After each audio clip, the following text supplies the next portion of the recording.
चिड़िया अपने पति कालू कौवे के साथ रहती थी। एक दिन दोनों पति पत्नी पड़ोस की बेटी की शादी से वापस लौटकर घर आए और बातें करने लगी।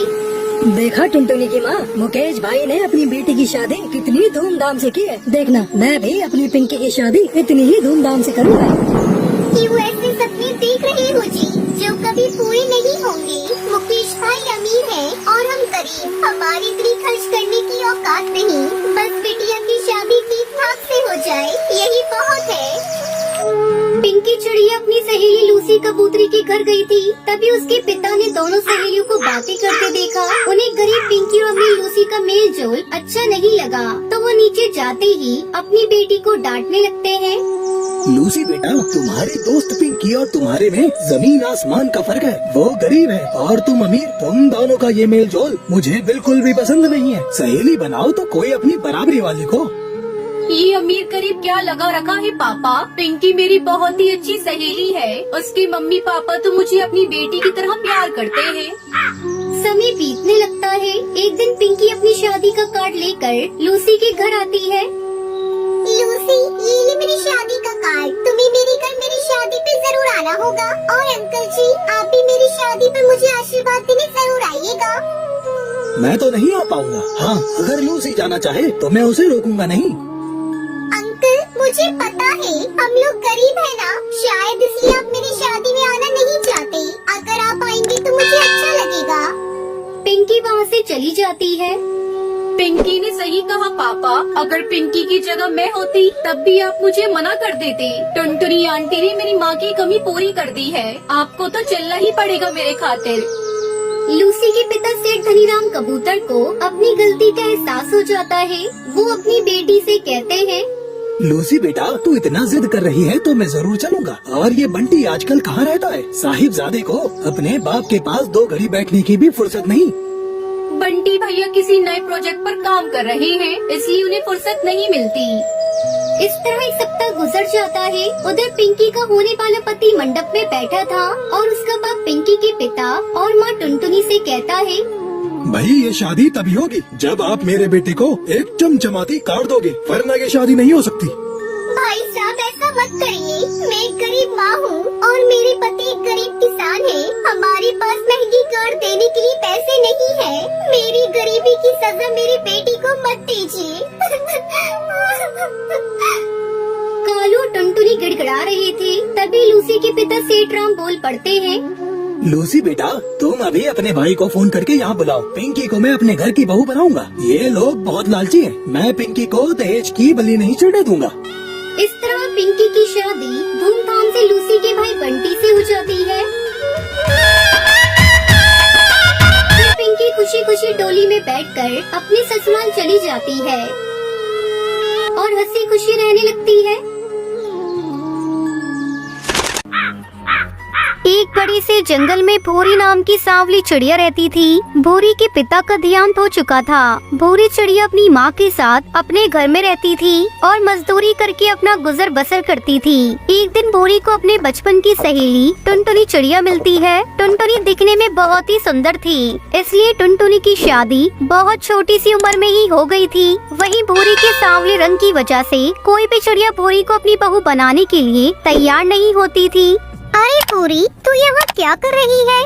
क्या बताऊँ टुनटुनी, मेरे पापा का निधन हो गया। उसके बाद से मैं अपनी माँ के साथ वहीं मजदूरी करने आती हूँ। चल अच्छा है, मुझे अपने घर ले चल। मुझे आंटी से कुछ बात करनी है तेरे बारे में। मेरे बारे में तुझे क्या बात करनी है? हाँ बताऊंगी, पहले घर तो चल। अच्छा ठीक है, चल और बता, तेरे ससुराल वाले कैसे हैं? सब अच्छे हैं, मुझे बड़ा ही प्यार करते हैं। ऐसे ही बातें करते करते टुनटुनी भूरी के घर पहुंच जाती है। आंटी जी, कैसी हैं आप? अरे टुनटुनी बिटिया, तुम यहाँ आओ और बताओ कैसा आना हुआ। आंटी जी, मुझे आपसे भूरी की शादी के बारे में कुछ बात करनी थी। मेरे पति के दोस्त हैं, उनका नाम कालू है। कालू भैया ने भूरी को मेरी शादी के टाइम पर देखा था और उन्हें भूरी बहुत ही पसंद है और वो भूरी से शादी करना चाहते हैं। अगर आप कहें तो मैं बात आगे बढ़ाऊं? हाँ बिटिया, इससे अच्छी क्या बात है। मैं तो चाहती ही हूँ कि मेरी भूरी को भी एक अच्छा सा जीवन साथी मिल जाए। लेकिन टुनटुनी, कालू को भूरी के रंग से कोई परेशानी तो नहीं है? नहीं आंटी, कालू भैया को भूरी के रंग से कोई परेशानी नहीं है। उन्हें तो भूरी बहुत ही ज्यादा पसंद है, लेकिन कालू भैया भूरी से कल की कल ही शादी करना चाहते हैं। ठीक है टुनटुनी बिटिया, अगर तुम कह रही हो तो मैं अपनी भूरी का हाथ कालू को देने के लिए तैयार हूँ, लेकिन हम गरीब लोग हैं, ज्यादा कुछ दे नहीं पाएंगे। कालू को ये बात तो पता है ना? हाँ आंटी, मैंने कालू भैया को सब बता दिया है। कालू भैया ने तो यहाँ तक कहा कि वो भूरी के साथ कोर्ट मैरिज कर लेंगी। मैं उनको बुलाकर कल ही भूरी की कोर्ट मैरिज करवा देती हूँ। बताइए आंटी, कैसा रहेगा? हाँ टुनटुनी बिटिया, ये तो बहुत ही अच्छा रहेगा। अगले दिन सुबह टुनटुनी चिड़िया भूरी को लेकर कोर्ट आती है और कालू भी आ जाता है। टुनटुनी कालू और भूरी की कोर्ट मैरिज करवा देती है और कालू बड़ी ही खुशी खुशी भूरी को अपने साथ अपने घर लेकर चला जाता है। कालू जैसे ही अपने घर पहुंचता है, कालू की माँ भूरी को देखकर गुस्से से लाल पीली हो जाती है। कालू, ये तू कैसी काली कलूटी सांवली बहू को लेकर आया है? मैंने तुझसे कहा था ना कि कुछ दिन रुक जा, मैं तेरे लिए चांद सी सुंदर बहू ढूंढ लूंगी, लेकिन तूने मेरी एक बात नहीं सुनी। मुझे कोई चांद से दिखने वाली पत्नी नहीं चाहिए। मेरी भूरी भले ही सांवली है, मगर दिल की बहुत अच्छी है और मैं अपनी भूरी से बहुत प्यार करता हूँ और तुम्हें भी इसे अपनी बहू स्वीकार करना होगा। मैं इस काली कलूटी दिखने वाली चिड़िया को अपनी बहू नहीं स्वीकार करूंगी, चाहे तू कुछ भी कर ले। भूरी चिड़िया अपनी सास की बातें सुनकर फूट फूट कर रोने लगती है। अरे भूरी, तुम मत रो, मैं हूँ ना तुम्हारे साथ। मैं तुमसे बहुत प्यार करता हूँ और अगर माँ तुम्हें बहू के रूप में नहीं स्वीकार करेंगी तो मैं तुम्हें कहीं और लेकर चला जाऊंगा। सुंदरी कौवे जैसे ही कालू की ये बात सुनती है, नहीं कालू बेटा, ऐसा मत बोल, तू अपनी बूढ़ी माँ को यूँ अकेला छोड़कर नहीं जा सकता। ठीक है माँ, रोना बंद करो, मैं तुम्हें छोड़कर कहीं नहीं जा रहा हूँ, लेकिन तुम भूरी के साथ जरा भी बुरा बर्ताव मत करना और उसे सांवली या काली कलूटी मत कहना। हाँ बेटा, मैं भूरी को बहुत प्यार करूंगी, उसे जरा भी बुरा भला नहीं कहूँगी। भूरी अपनी सास की बात सुनकर खुश हो जाती है और अपने पति के साथ हंसी खुशी अपना जीवन बिताने लगती है। ऐसे ही कुछ दिन गुजर जाते हैं। सुंदरी कौवी अपने मन में सोचती है, पता नहीं कब तक मुझे इस काली कलूटी चिड़िया को अपने घर में रखना पड़ेगा। मुझे कोई सुंदर सी चिड़िया मिल जाए तो मैं अपने कालू की शादी उसके साथ करवा दूं। तभी सुबह सुबह कालू की मौसी हरी तोती कालू के घर आती है। अरे सुंदरी दीदी, कैसी हो? और मेरा कालू कहाँ है? हरी, आज तुम यहाँ कैसे आ गई? कालू तो काम से जंगल गया है। भूरी चिड़िया मौसी के लिए चाय लेकर आती है। नमस्ते मौसी जी, कैसी हैं आप? मैं तो ठीक हूँ बहू, तू कैसी है? अब आप दोनों नाश्ता कीजिए, मैं खाना बनाने किचन में जा रही हूँ। क्या सुंदरी दीदी, ये कैसी सांवली सी बहू लेकर आई हो? मेरा कालू कितना अच्छा है। तुम्हें यही काली कलूटी चिड़िया मिली थी क्या मेरे कालू के लिए? क्या बताऊं बहन, ये कालू ही है जिसे ये काली कलूटी चिड़िया पसंद आ गई। मैं थोड़ी ना शादी करवाने गई थी, कालू ने तो इसके साथ कोर्ट मैरिज करी है। सुंदरी दीदी, मैं तो कहती हूँ तुम इस काली कलूटी चिड़िया को मार दो और कालू की दूसरी शादी करवा दो किसी सुंदर चिड़िया के साथ। दीदी, क्यों न इस भूरी के खाने में जहर मिलाकर दे दूँ और जब ये मर जाएगी तब तो कालू दूसरी शादी करने के लिए तैयार हो जाएगा। तभी कालू कौवा घर वापस आ जाता है और दोनों की बातें सुन लेता है। मौसी, क्या कह रही है आप? मेरी भूरी को जान से मारने के लिए कह रही है? मैं तो आपको कितना अच्छा समझता था, लेकिन आप मेरा बसा बसाया घर तोड़ना चाहती हैं। कालू बेटा, तू तो अपने काम पर चला गया था ना, तो वापस कैसे आ गया? मैं अपने खाने का टिफिन भूल गया था तो वही लेने आया था, लेकिन अच्छा ही हुआ जो मैं टिफिन लेने वापस आया। कम से कम आप दोनों की काली करतूतें तो सामने आ गई। अगर मैं नहीं आता तो आप दोनों ने मेरी भूरी को जान से मारने का पूरा प्लान बना लिया था। नहीं कालू, तुम्हें जरूर कोई गलतफहमी हुई है, मैं ऐसा नहीं बोल रही थी। बस चुप हो जाओ मौसी, मुझे तुम्हारी एक भी बात नहीं सुननी है। तुम्हें तो मैं पुलिस के हवाले करके ही रहूँगा। हरी तोती जैसे ही पुलिस का नाम सुनती है, तुरंत कालू के घर से भाग जाती है। मैं यहाँ नहीं रहूँगा। नहीं कालू बेटा, ऐसा मत करो, मैं तुम्हारे बिना नहीं रह पाऊंगी। लेकिन कालू अपनी माँ की बात नहीं सुनता और अपनी पत्नी भूरी के साथ अपने घर से बाहर निकल आता है और वो जंगल हमेशा के लिए छोड़ देता है। भूरी और कालू दूसरे जंगल में जाकर खुशी खुशी अपना जीवन व्यतीत करने लगते हैं।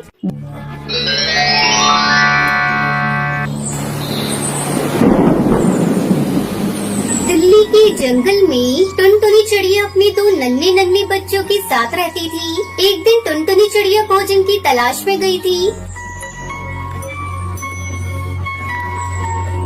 जंगल के बाहर एक किसान कालू कोई का खेत था। उस खेत में कई पक्षी फसल चुग रहे थे। उन्हें देखकर टुनटुनी भी दाना चुगने लगी। अचानक से किसान वहाँ आ जाता है। अच्छा, तो तुम सब हो जो हमारे खेत के अनाज को रोज रोज चुग लेते हो। ये खेत तुम्हारे बाप का है क्या जो यहाँ चले आते हो? आज मैं तुम सबको पकड़कर पिंजरे में कैद कर दूंगा।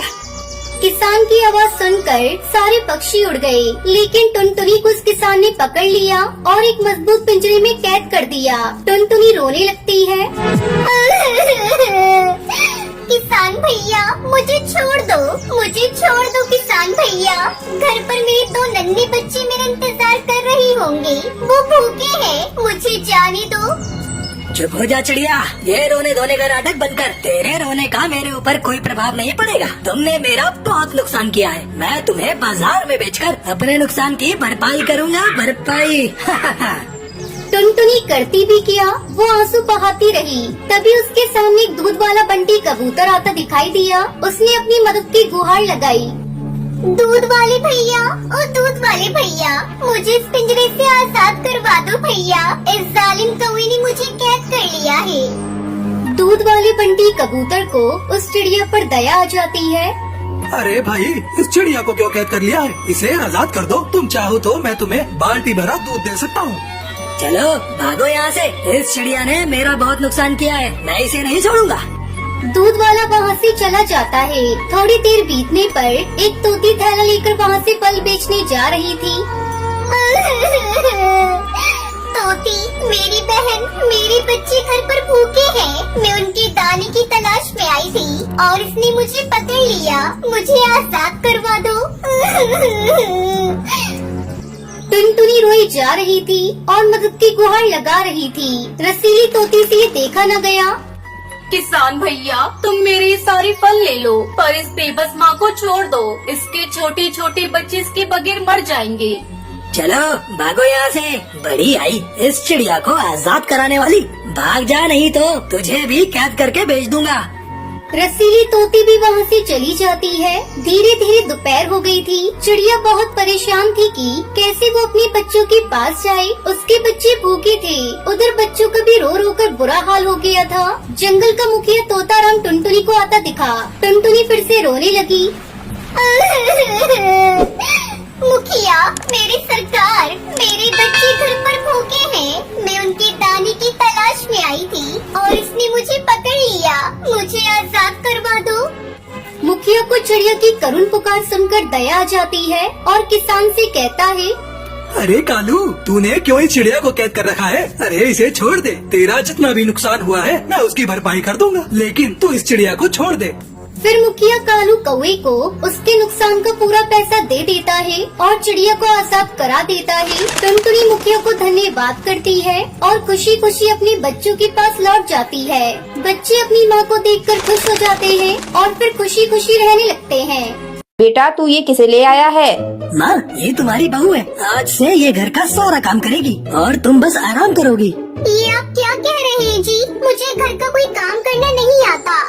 बिलासपुर नगर के जंगल में टुनटुनी चिड़िया अपनी माँ टूनी और पिता सेठ टुन्नू चिड़ा के साथ रहती थी। टुनटुनी चिड़िया की 2 बड़ी बहनें भी थी, पिंकी चिड़िया और भूरी चिड़िया। टुनटुनी चिड़िया बहुत ही सुंदर थी, उसे अपनी सुंदरता पर बहुत घमंड था। अरे वो टुनटुनी, दिन भर तू शीशे के सामने बैठी रहती है और तेरी दोनों बहनें काम करती रहती हैं। जरा तू भी उनके साथ मिलकर काम कर लिया कर। माँ, तुम्हें तो पता है मैं कितनी सुंदर हूँ, मैं क्या करूँ? अगर मैं काम करूँगी तो मेरे हाथ गंदे हो जाएंगे। मैं तो अपनी सहेलियों के साथ खेलने जा रही हूँ। इस तरह दिन गुजरने लगते हैं। टुनटुनी उसकी दोनों बहनें बड़ी हो जाती हैं। सेठ टुन्नू चिड़ा पिंकी चिड़िया और भूरी चिड़िया की शादी कर देता है। एक दिन वो अपनी पत्नी टूनी से कहता है, टुनटुनी की माँ, पिंकी और भूरी की तो शादी हो गई। अब मैं टुनटुनी के लिए भी कोई अच्छा रिश्ता ढूंढकर उसकी शादी कर दूंगा। हाँ जी, बात तो आप सही कह रहे हैं। टुनटुनी भी तो बड़ी ही हो गई है। इस बात का पता जब टुनटुनी चिड़िया को चला तो अपने पिता से बोली, पिताजी, मैं अपना वर खुद चुनूंगी। ये तू क्या बोल रही है टुनटुनी चिड़िया? मैं कोई राजा महाराजा नहीं हूँ जो तेरा स्वयंवर रचाऊं। तो ठीक है पिताजी, मैं शादी नहीं करूँगी। तेरी इतनी हिम्मत जो तू मुझसे इस तरह से बात करेगी? ज्यादा गुस्सा मत करो जी, बचपन से तुम इसकी जिद पूरी करते आए हो, अब इसकी ये आखिरी जिद भी पूरी कर दो। बेटिया ससुराल चली जाए और खुशी खुशी अपनी जिंदगी बिताए, इससे बढ़कर हम लोगों के लिए और क्या खुशी होगी। तुम कह रही हो तो इसलिए मैं इसकी बात मान रहा हूँ। मैं कल ही जंगल के पक्षियों को सूचना दे देता हूँ। जो कोई भी पक्षी टुनटुनी से शादी करना चाहता है वो 2 दिन बाद हमारे घर पर आने का कष्ट करे। 2 दिन बाद टुनटुनी चिड़िया से शादी करने के लिए कई पक्षी आते हैं, पर टुनटुनी सबको मना कर देती है। उसे कोई पक्षी पसंद नहीं आता। पिताजी, मुझे कोई भी पक्षी पसंद नहीं है, इसलिए मैं इनमें से किसी के साथ शादी नहीं करूँगी। ये क्या बदतमीजी है टुनटुनी? अब तुम्हारी शादी उसी से होगी जिससे मैं चाहूँगा। टुनटुनी की माँ, जल्दी यहाँ आओ। मैं इस बदतमीज की शादी उसी से करूँगा जो कल मुझे सबसे पहले दिखेगा। इसने मेरा प्यार देखा है, मेरा गुस्सा नहीं देखा है। अगले दिन सेठ टुन्नू चिड़ा को सुबह सबसे पहले एक काला कौवा दिखाई देता है। वो कौवे के पास जाता है। मान्यवर, मैं आपसे अपनी बेटी की शादी करना चाहता हूँ। फिर सेठ टुन्नू चिड़ा उस कौवे को सारी बात बताता है। काले कौवा टुनटुनी चिड़िया से शादी करने के लिए तैयार हो जाता है। इस तरह टुनटुनी की शादी कालू कौवे से हो जाती है। बेटी, हम तेरे माँ बाप हैं, हमने कभी तेरा बुरा नहीं चाहा, पर तूने कभी बात ही नहीं मानी। ये उसी का नतीजा है कि हमें तेरी शादी एक कौवे से करनी पड़ी। मेरा आशीर्वाद है तू हमेशा खुश रहे। माँ, पिताजी ने मेरे साथ बहुत गलत किया, मैं उनसे कभी बात नहीं करूँगी। कालू बेटा, मेरी बेटी थोड़ी जिद्दी है, लेकिन धीरे धीरे ठीक हो जाएगी, तुम इसे खुश रखना। टुनटुनी चिड़िया अपने पति कालू कौवे के साथ ससुराल आ गई। बेटा, तू ये किसे ले आया है? माँ, ये तुम्हारी बहू है, आज से ये घर का सारा काम करेगी और तुम बस आराम करोगी। ये आप क्या कह रहे हैं जी? मुझे घर का कोई काम करना नहीं आता। कोई बात नहीं, जल्दी सीख जाओगी। अब मैं क्या करूं? पिताजी ने मुझे किस मुसीबत में फंसा दिया। मैं वापस मायके भी नहीं जा सकती। न चाहते हुए भी टुनटुनी चिड़िया को घर का सारा काम करना पड़ता है। टुनटुनी चिड़िया भी परिस्थितियों से समझौता कर चुकी थी। धीरे धीरे टुनटुनी को कालू कौवे से प्यार हो जाता है और फिर सभी खुशी खुशी रहने लगते हैं। वीडियो अच्छी लगी हो तो इस वीडियो को लाइक और शेयर करना ना भूलें। हिमालय के जंगल में सेठ कड़कनाथ अपनी बहू टुनटुनी चिड़िया के साथ रहते थे। उनका बेटा शहर में नौकरी करता था। सेठ कड़कनाथ की बहू टुनटुनी चिड़िया गर्भवती थी। एक दिन सेठ अपने नौकर बिरजू से कहते हैं, अरे बिरजू, तेरी नजर में कोई काम करने वाली हो तो बताना। बहू से घर के कामकाज नहीं हो पाते। अंडे देने का समय करीब आ गया है। ऐसे में कोई सहारा मिल जाए तो बहू को थोड़ा आराम मिलेगा। हाँ मालिक, है ना, मेरी पत्नी घर में खाली बैठी रहती है, वही बहू रानी के काम कर दिया करेगी। मैं कल ही उसे बुला लाऊंगा। अरे बिरजू भैया, ये तो बहुत अच्छी बात है। आपकी पत्नी है तो मुझे उसके बारे में ज्यादा जांच पड़ताल नहीं करनी पड़ेगी। अगले दिन बिरजू अपनी पत्नी रसीली तोती को घर लेकर आता है। बहू रानी, ओ बहू रानी, ये रही हमारी पत्नी रसीली, इसको काम समझा दो, मैं जा रहा हूँ। हाँ बिरजू, तुम जाओ अपना काम करो, मैं रसीली को काम समझा देती हूँ। बिरजू वहाँ से चला जाता है। मैम साहब, आपका ये घर कितना बड़ा है? बिल्कुल राजा महाराजा के महल जितना बड़ा है। हाँ रसीली, इसे मेरे दादा ससुर जी ने बनवाया है। फिर टुनटुनी चिड़िया रसीली तोती को किचन का सारा काम समझा देती है। मालकिन, अब आप जाकर आराम करिए, तब तक मैं सारा काम निपटा कर आती हूँ। इस तरह समय गुजरने लगता है और टुनटुनी चिड़िया अंडा देती है। टुनटुनी चिड़िया अपने अंडे की देखभाल अच्छी तरह से करने लगती है। आज परिवार के सभी सदस्य बहुत खुश थे क्योंकि अंडे से बच्चा बाहर आने वाला था। शाम होते होते उस अंडे से सुंदर सा बच्चा बाहर आता है। अरे मैम साहब, ये बच्चा तो बहुत सुंदर है, आपके ऊपर गया है, इसकी चोंच तो बिल्कुल आपकी तरह है। रसीली, लेकिन इसकी आँख इसके पापा पर गई है। इस तरह से सभी बच्चे को प्यार करने लगते हैं। एक दिन रसीली तोती की सास गांव से अपने बेटे बिरजू के घर आती है, पर घर में बेटे बहू को न पाकर वो सेठ कड़कनाथ के घर आती है। टुनटुनी चिड़िया का घर देखकर उसकी आंखें फटी की फटी रह जाती है। घर आकर वो अपनी बहू रसीली से कहती है, अरे ओ रसीली बहुरिया, ये सेठ तो बहुत धनी लागत है हमका। हमारे दिमाग में विचार आ रहा है जिससे हमारी गरीबी दूर हो जाएगी। कैसे अम्मा जी? तू हमारी बात ध्यान से सुन। सेठ का पोता चुरा कर हम उसे किसी मालदार पार्टी को बेच देंगे जिससे हमें अच्छी कीमत मिलेगी। वाह अम्मा जी, आपके दिमाग का तो जवाब नहीं। तो ठीक है बहुरिया, कल से ही हम दोनों काम पर लग जाते हैं। अगले दिन सुंदरी कौवी एक निसंतान दंपति से 10 लाख में उस बच्ची का सौदा तय कर लेती है और मौका देखकर दोनों सास बहू सेठ के पोते को चुरा लेती है। बच्ची को घर में न पाकर घर में कोहराम मच जाता है। अरे बिच्छू रसीली, बच्चा चोरी हो गया। कहाँ हो तुम दोनों? तुम दोनों के रहते बच्चों को कौन चुरा सकता है? तुम कहाँ थी रसीली? तुम्हें तो हमने बच्चों की देखभाल करने के लिए रखा था। मालिक, वो मुन्ना रो रहा था। मैं दूध लेने किचन में गई थी। जब दूध लेकर बाहर आई तो बच्चा नहीं था। हमारी कोई गलती नहीं सरकार। धीरे धीरे रात हो जाती है। रसीली और सुंदरी बच्ची को अपने घर में छिपा देती है। उधर बच्चा न मिलने के चलते टुनटुनी रोई जा रही थी। मुझे मेरा बच्चा ला दो, कोई मेरे बच्चे को ला दो। कौन मेरा दुश्मन है जो मेरे बच्चे को ले गया? बाबूजी बाबूजी, कहीं से भी मेरे बच्चे को ढूंढ कर ला दीजिए। उसके बगैर मैं जिंदा नहीं रह सकती। कड़कनाथ जंगल पुलिस में शिकायत करता है। पुलिस उसे विश्वास दिलाती है कि वो टुनटुनी की बच्ची को सही सलामत खोज लेंगे। रसीली और सुंदरी बच्ची को लेकर वहाँ से भाग जाती है। कई महीने बीत जाते हैं। आखिरकार एक दिन वो बच्ची को जब बेचने जा रही होती है तभी पुलिस उन्हें गिरफ्तार कर लेती है। टुनटुनी चिड़िया को उसका बेटा सही सलामत मिल जाता है। फिर सभी खुशी खुशी रहने लगते हैं।